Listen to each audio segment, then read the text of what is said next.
My name was Alessandra Diaz, and I'm going to tell you about the day my life was ended.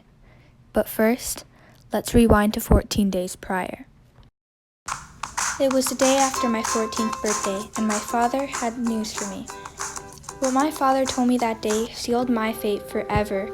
I was volunteered by my father to be sacrificed in 2 weeks' time. My initial reaction to this was anger, shock, or fear, or sadness. But upon reflection, I realized that I could be the savior of my kind. I could end this famine, possibly even permanently. And so I began to pack. I packed some food, like some maize, and some dried llama meat, and some water for the journey.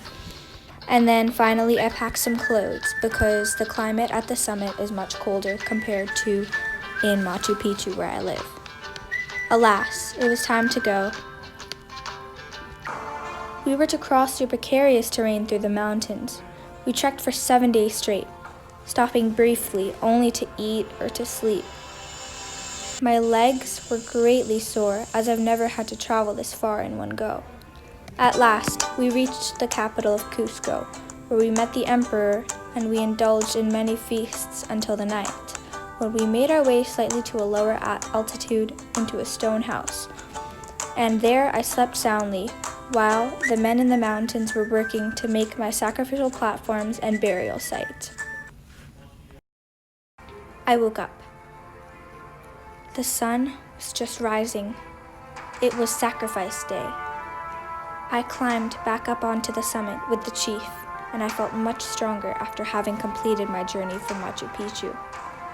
When I got to the top, the chief fed me some chicha, an alcohol made from maize, and I slowly felt my fear and my coldness start to wear away, and I felt calm.